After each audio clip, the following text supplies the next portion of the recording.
সদর কিছু লাগে যেমন সদর না আসলে জেলা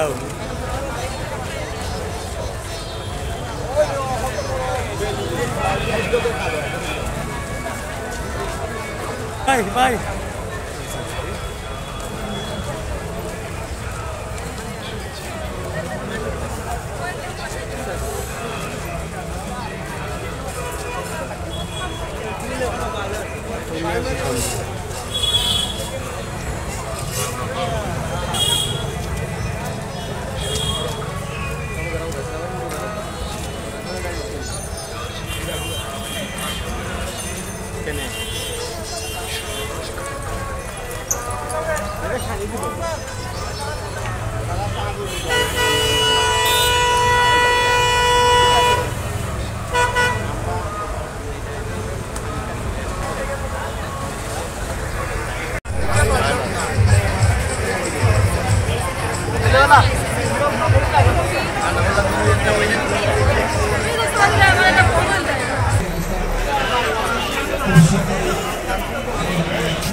সাংস্কৃতিক অনুষ্ঠানের পরিবেশনা থাকবে বাংলাদেশ শিশু একাডেমি জেলা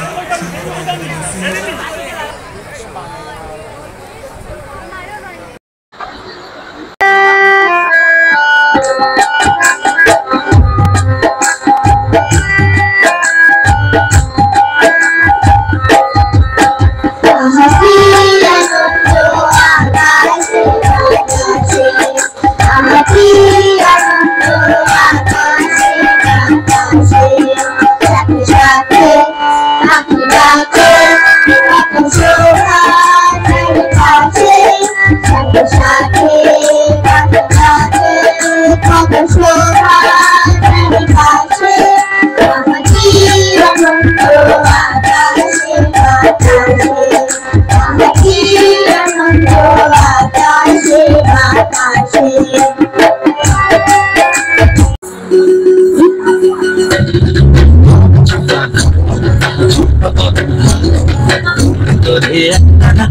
I'm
দিগন্তরে ভুবন মন্দিরে শান্তি সঙ্গীত গাছে ধনিরা রে ধনিরা রে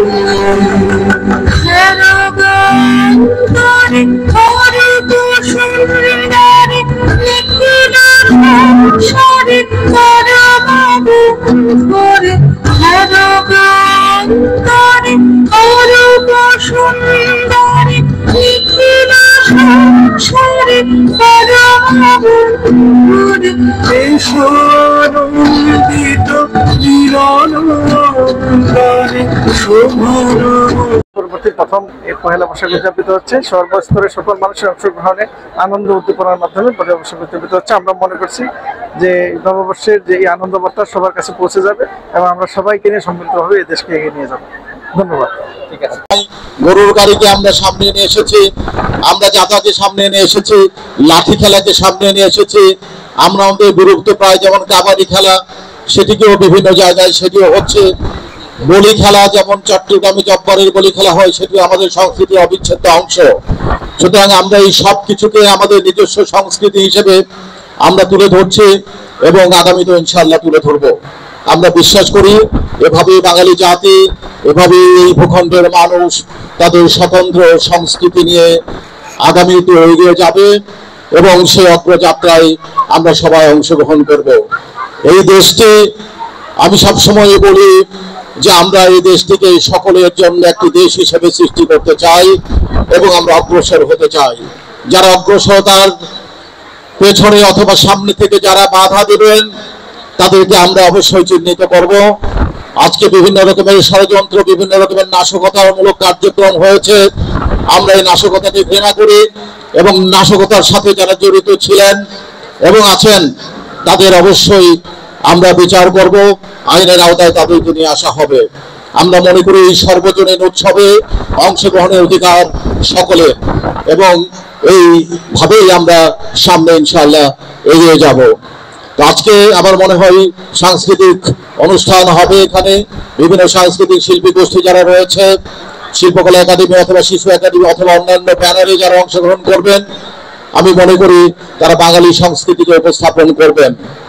আজকে যাতে করে আমাদের উপস্থাপনের মধ্যে আমরা আমাদের মাটির যে গন্ধ, আমাদের যে মানুষের যে চেতনা, আমাদের যে বাঙালি সংস্কৃতির যে হাজার বছরের ইতিহাস এবং ঐতিহ্য সেটি যারা আমরা তুলে ধরতে পারি, সেই আশাবাদ ব্যক্ত করে এবং সেই আহ্বান জানিয়ে আজকে আমার সাথে যারা ছিলেন, যাদের নাম আমি উচ্চারণ করি নাই, executive officer Sylhet city corporation, এখানে আমার পাশে আছে সিলেট জেলার সম্মানিত জেলা প্রশাসক অভিজ্ঞ জেলা ম্যাজিস্ট্রেট জনাব মোহাম্মদ শের মাহবুব মুরাদ, আমার পাশে রয়েছে ডিডিসি জনাব আবু জাফর রয়েছেন, আমার সামনে যারা উপবিষ্ট রয়েছেন অথবা আমার এই কণ্ঠ যেখানে পৌঁছাচ্ছে তাদের সকল বর্ষ অথবা বঙ্গাব্দের শুভেচ্ছা জানিয়ে আমি আমার বক্তব্য শেষ করছি। সবাই ভালো থাকুন। আল্লাহ হাফেজ। আসসালামু আলাইকুম। দীর্ঘ 1.5 দশক পরে মনের দিক থেকে, আনন্দের দিক থেকে, আনুষ্ঠানিকতার দিক থেকে, আয়োজনের দিক থেকে আমরা আজকে উৎফুল্ল চিত্তে, উচ্ছ্বসিত হয়ে, খুশি মনে বাংলাদেশ সহ এই সিলেট নগরীর সকল স্তরে এই নববর্ষটি এভাবে আমরা গত 1.5 দশক নগরবাসী অথবা দেশবাসীকে জানাতে পারিনি। আমরা যেভাবে আমাদের দলের ভারপ্রাপ্ত চেয়ারম্যান জনাব তারেক রহমানের জন্মদিবস পালন করতে পারিনি, যেভাবে আমরা আমাদের দলের প্রতিষ্ঠাতা চেয়ারম্যান জনাব জিয়াউর রহমান সাহেবের জন্ম অথবা মৃত্যুবার্ষিকী পালন করতে পারিনি, যেভাবে আমাদের দেশনেত্রী বেগম খালেদা জিয়ার জন্মদিন আমরা উদযাপন করতে পারিনি, যেভাবে বাংলাদেশের মানুষ এবং ভিন্ন মত এবং পথের মানুষ এবং আমরা যেভাবে বিগত সময়গুলোতে জাতীয় দিবস পালন করতে পারিনি, নববর্ষকে উদযাপন করতে পারিনি, স্বাগত জানাতে পারিনি, আজকে দীর্ঘ 1.5 দশক যাদের কারণে আজকের এই মুক্ত বাতাসে আমরা শুভ নববর্ষ উদযাপন করছি, আমরা আজকে তাদেরকে স্মরণ করছি। আমরা বিশ্বাস করি ইনশাল্লাহ আগামীর বাংলাদেশ হবে বৈষম্যহীন বাংলাদেশ এবং আগামীর বাংলাদেশ হবে সকল ধর্ম, বর্ণ, গোত্রের সকল মানুষের সমন্বয়ে একটি সুখী এবং সমৃদ্ধশালী বাংলাদেশ। সকলকে শুভ নববর্ষের শুভেচ্ছা।